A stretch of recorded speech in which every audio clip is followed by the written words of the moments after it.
Capítulo 9. Planos. Acabou de chegar, Ellie disse no dia seguinte, dirigindo-se para os fundos do trailer com um grosso envelope pardo. Um dos rapazes trouxe da cidade. Hammond o enviou. Grant notou o logotipo azul e branco da Ingen quando abriu o envelope. Dentro não havia nenhuma carta para introduzir o material, só um monte de papel empacotado. Ao desembrulhar, descobriu que eram plantas, em cópias reduzidas, encadernadas em um volume grosso. Na capa estava escrito Ilha Nublar, instalações para hóspedes, conjunto completo, alojamento safari. Mas que diabos é isto? Quando abriu o livro, uma folha solta caiu. Meus caros Alan e Ellie, como podem imaginar, ainda não temos um material promocional oficial, mas isso pode lhes dar uma ideia do projeto da Ilha Nublar. Eu o considero muito excitante. Mal posso esperar para discutir isso com vocês. Aguardo ansiosamente sua chegada. Abraços, John. Não entendo, Grant disse, folheando o volume. São plantas arquitetônicas? Ele abriu na primeira página. Centro de visitantes, alojamento, complexo de Ilha Nublar, arquitetos, engenheiros, paisagismo, computadores. Grant passou para as plantas propriamente ditas. Ostentavam o carimbo Segredos Industriais, cópia proibida. E também Informações para uso industrial, distribuição proibida. As páginas eram numeradas, tendo sempre o cabeçalho, o aviso. Estas plantas constituem criações confidenciais da Ingen. Caso não tenha assinado o documento 112/4A, corre o risco de processo criminal. Pra mim parece tudo paranoia, pura paranoia, comentou Grant. Talvez haja um motivo, Ellie ponderou. Na página seguinte havia um mapa topográfico da ilha. Mostrava que a Ilha Nublar tinha o contorno de uma gota invertida, mais gorda no norte, afinando em direção ao sul, com 12 quilômetros de comprimento. Fora dividida no mapa em diversos setores grandes. A parte norte trazia a indicação área para visitantes e continha estruturas com legendas como chegada dos visitantes, centro de visitantes / administração, energia / desalinação / apoio, residência de Hammond e alojamento safari. Grant identificou os contornos de uma piscina, retângulos indicando quadras de tênis e áreas arredondadas, com jardins e bosque. Parece mesmo um complexo turístico, Ellie opinou. Eles examinaram as plantas do alojamento safari. Nas perspectivas, parecia interessante. A construção térrea continha uma série de pirâmides no teto, mas havia poucas informações sobre os outros prédios da área destinada aos visitantes. O resto da ilha era ainda mais misterioso. Pelo que Grant pôde entender, eram áreas abertas. Havia uma rede de estradas, túneis e prédios, além de um lago comprido e estreito, que parecia obra humana, com diques e barreiras de concreto. Mas, em sua maior parte, a ilha fora dividida em grandes áreas arredondadas, com poucas construções. Cada uma das áreas era indicada por um código. Será que tem alguma tabela para esses códigos? Ellie perguntou.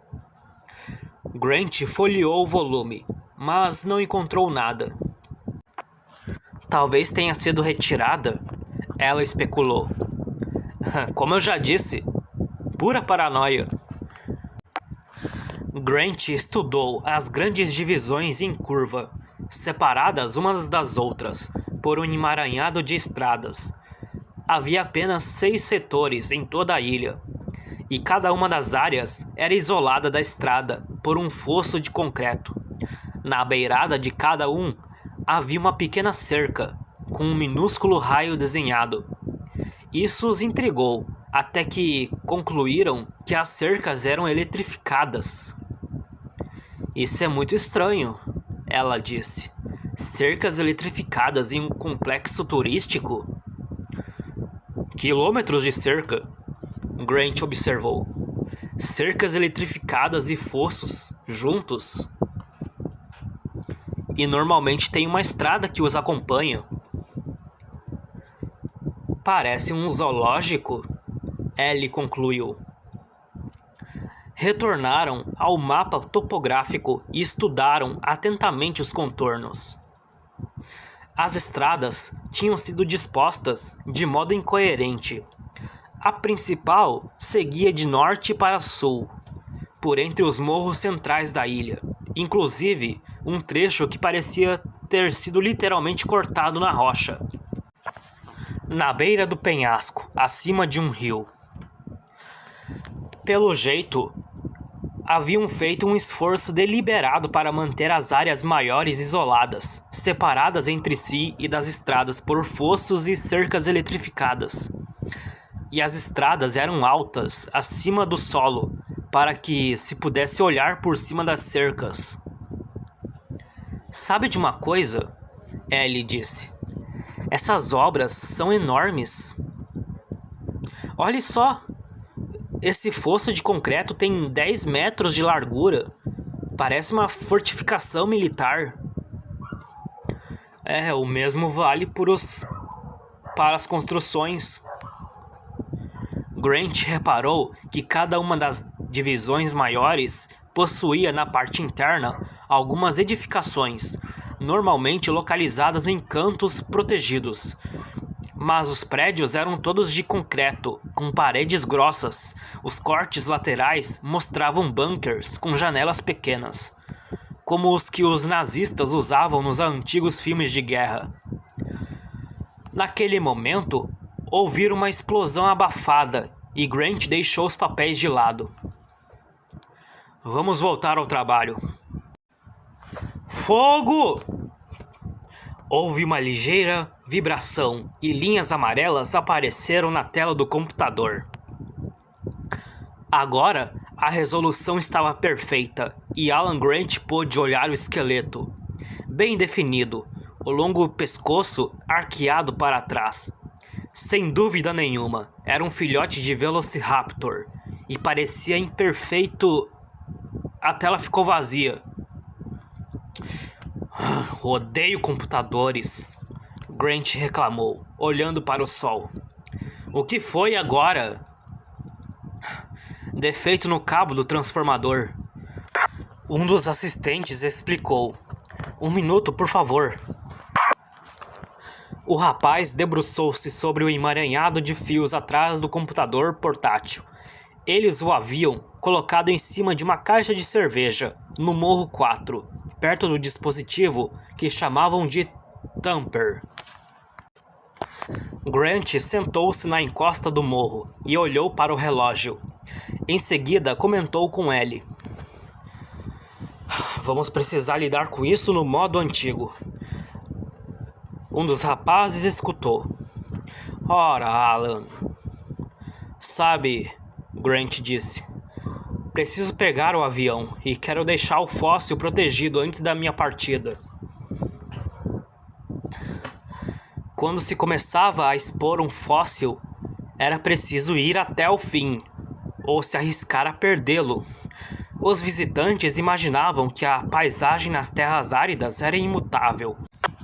Mas, na verdade, esta sofria erosão constante.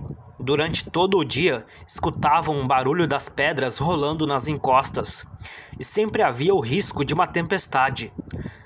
Mesmo uma pancada rápida destruiria um fóssil delicado. Sendo assim, o esqueleto parcialmente exposto por Grant corria perigo e precisava ser protegido até sua volta. Proteger um fóssil habitualmente significava jogar um encerrado em cima do sítio e cavar uma vala no perímetro para evitar as enxurradas. O problema era saber o tamanho da vala necessária para proteger o fóssil de Velociraptor. Até agora, com os outros fósseis, vinham utilizando tomografia sônica auxiliada por computador, ou TCS. Tratava-se de um procedimento novo, no qual o Thumper detonava um projétil de chumbo no solo, provocando ondas de choque que eram lidas pelo computador. Este produzia uma espécie de raio-x da encosta do morro. Tinham lançado mão desse recurso durante todo o verão, com resultados variáveis. O Thumper estava a 7 metros deles, uma caixa prateada grande, com rodas e um guarda-sol por cima.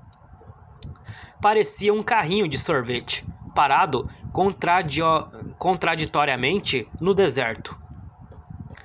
2 jovens assistentes recarregavam o Thumper com mais um projétil de chumbo.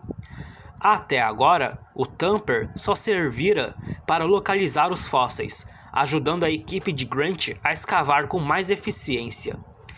Mas os técnicos garantiam que dentro de poucos anos seria possível gerar uma imagem tão detalhada que dispensaria a escavação.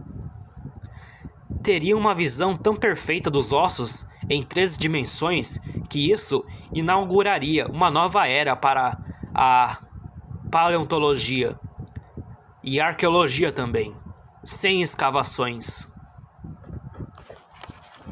Mas nada disso acontecera ainda, e o equipamento, que funcionara com perfeição no laboratório, mostrava-se delicado e sensível demais para o trabalho em campo. "Demora muito?" Grant perguntou. Já conseguimos arrumar, Alan. Não ficou mal." Grant voltou a observar a tela do computador. Viu o esqueleto completo, desenhado em amarelo vivo. Realmente, era um espécime bem jovem. As características mais marcantes do Velociraptor: garra com um único dedo, que no animal adulto era curva, com 15 centímetros de comprimento. Poderia rasgar a carne de sua presa. No caso do filhote, ainda não passava do tamanho de um espinho de roseira. Mal se podia vê-la na tela. E o Velociraptor era um dinossauro leve, de qualquer modo, com ossos finos, como os de uma galinha, e, presumidamente, tão inteligente quanto essa ave. O esqueleto parecia em bom estado, apenas a cabeça e o pescoço virados para trás. A flexão do pescoço era tão comum em fósseis que os cientistas criaram uma teoria para tentar explicá-la, sugerindo que os dinossauros foram extintos por envenenamento com alcaloides que as plantas desenvolveram. O pescoço virado seria resultado da agonia final do dinossauro. Grant conseguira descartar a teoria, mostrando que muitas espécies de aves e répteis sofriam de uma contração póstuma dos ligamentos posteriores do pescoço, o que provocava o movimento peculiar da cabeça. Não tinha nada a ver com a causa da morte, e sim com a carcaça seca ao sol. Grant notou que o esqueleto em questão sofrera também uma virada lateral, de modo que a perna e o pé direitos se erguiam acima da coluna. "Parece um pouco distorcido", um dos rapazes comentou, "mas não acho que seja por causa do computador." "Não", Grant confirmou. "É só por causa do tempo. Muito, muito tempo." Grant sabia que as pessoas eram incapazes de imaginar o tempo geológico. A vida humana se processava em uma outra escala. Uma maçã escurecia em poucos minutos, a prata em alguns dias.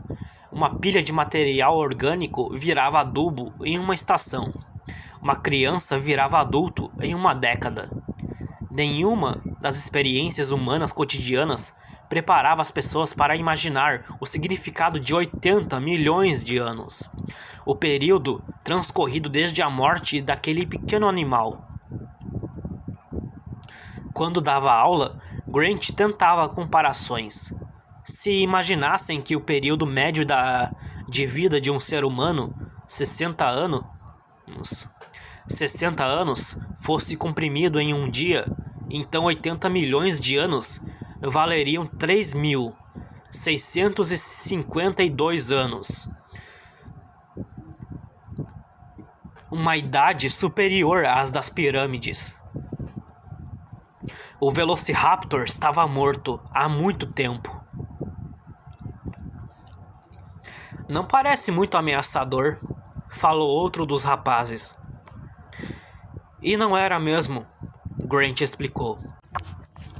Pelo menos até crescer. Provavelmente o filhote se alimentava de animais mortos, dos restos deixados pelos adultos, depois do banquete dos animais maiores.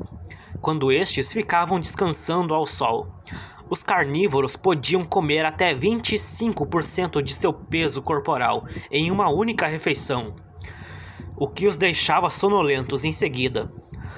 Os filhotes passariam por cima dos corpos largados dos adultos, indulgentes, para mordiscar a carcaça do animal morto. Provavelmente eram até graciosos. Mas um Velociraptor adulto mostrava-se bem diferente. Respeitadas as proporções, apresentara-se como um dinossauro mais feroz que existira, embora relativamente pequeno, cerca de 90 quilos, do tamanho de um leopardo. Os Velociraptors eram ágeis, inteligentes e ladinos, capazes de atacar ferozmente com seus dentes afiados e patas fortes, dotadas de garra terrível.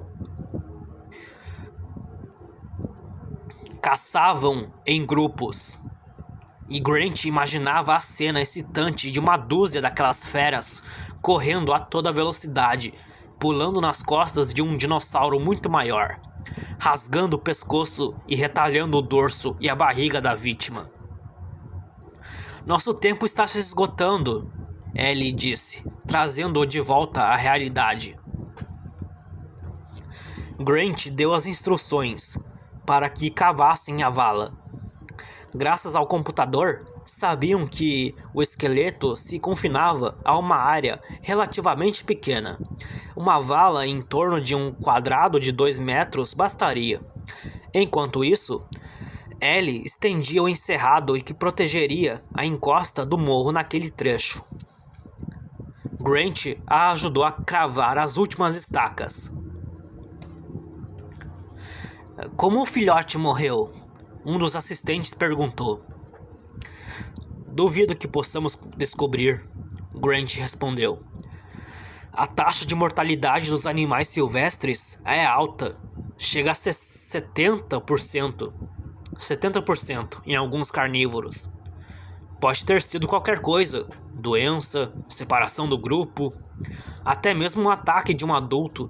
Sabemos que os animais caçavam em grupo, mas não descobrimos nada ainda sobre seu comportamento coletivo. Os estudantes balançaram a cabeça, concordando.